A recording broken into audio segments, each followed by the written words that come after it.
की गई है। याचिका में पूरे मामले की जांच एसआईटी से कराए जाने की मांग की गई है। 5 मई को हुई नीट परीक्षा रद्द करने की मांग की गई है। साथ ही साथ याचिका में दोबारा नीट परीक्षा कराए जाने की मांग की गई है।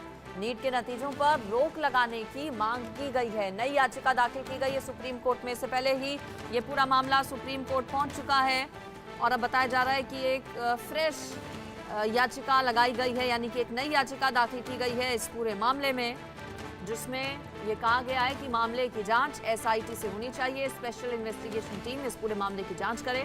साथ ही साथ नीट के नतीजों पर रोक लगाने की मांग की गई है।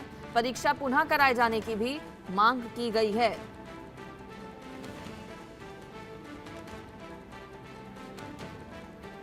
ज्यादा डिटेल्स इस पर मैं ले लेती हूँ। मेरे साथ आशीष सिन्हा जुड़ गए हैं, लीगल एडिटर। आशीष, क्या ये फ्रेश याचिका है? क्या है इस याचिका में? देखिए, दरअसल तेलंगाना के रहने वाले अब्दुल फैज और उनके एक सहयोगी ने ये याचिका सुप्रीम कोर्ट में दाखिल की है। ये दूसरी याचिका है जो सुप्रीम कोर्ट में दाखिल हुई है। इससे पहले एक याचिका सुप्रीम कोर्ट में एक नीट की तैयारी करने वाली छात्रा ने दाखिल की थी। इस याचिका में 4 अहम बातें कही गई हैं। पहला, नीट की जो परीक्षा 5 मई को हुई थी उसे रद्द किया जाए। दूसरा, नीट का रिजल्ट जो 4 जून को आया था उसे रद्द किया जाए। तीसरा, नीट के 4 जून के रिजल्ट के आधार पर जो काउंसलिंग होने वाली है उस पर रोक लगाई जाए। और पांचवा, पूरे मामले की जो जांच है वो एसआईटी से कराई जाए और उसकी रिपोर्ट सुप्रीम कोर्ट में सौंपी जाए। तो ये 5 अहम मांगे इस याचिका में की गई हैं। इससे पहले देश के 3 अलग अलग हाई कोर्ट में भी नीट के एग्जाम को लेकर याचिका दाखिल की गई है। एक दिल्ली हाई कोर्ट, दूसरा कलकत्ता हाई कोर्ट और तीसरा Jabalpur high court. Delhi high court और कलकत्ता हाई कोर्ट ने इस मामले में एनटीए से जवाब मांगा है। जबलपुर हाई कोर्ट में आज सुनवाई है और मुझे ये लगता है कि आने वाले समय में जितनी भी याचिकाएं देश के अलग अलग अदालतों में दाखिल की गई हैं, उन सबका ट्रांसफर सुप्रीम कोर्ट अपने पास करेगा और एक साथ सभी याचिकाओं पर सुनवाई शुरू करेगा। बिल्कुल, और मामला चूंकि सीरियस भी बहुत ज्यादा है, बच्चों के भविष्य से जुड़ा ये पूरा मामला है, अभ्यर्थियों के, और नाराजगी बहुत ज्यादा देखने को मिली। सुसाइड के केसेस भी सामने आए, रिजल्ट जब रिलीज हुए, धांधली किस तरह से हुई है हम सब ने देखा।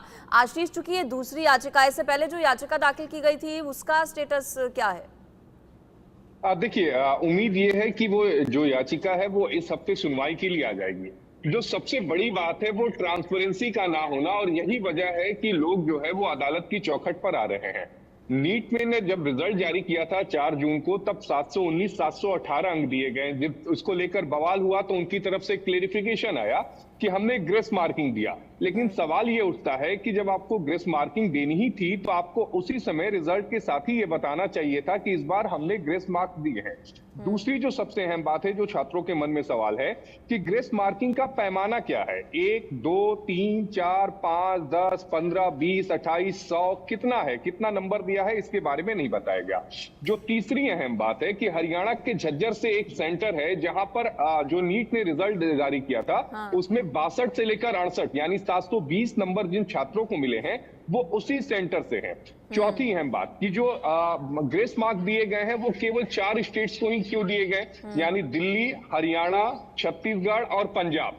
दूसरी जगह यानी अगर बख्तियारपुर की ही बात कर ले तो वहां भी एग्जाम देर से शुरू हुए थे, तब उन्हें क्यों नहीं ग्रेस मार्क दिया गया।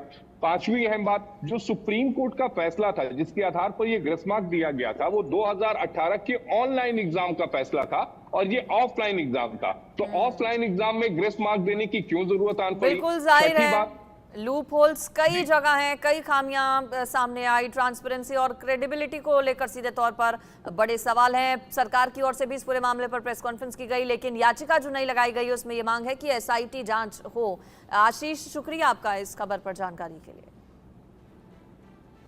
और खबरों में आगे बढ़ेंगे, बड़ी खबर अगली आपको बता दें, पाकिस्तान ने भी पीएम मोदी का लोहा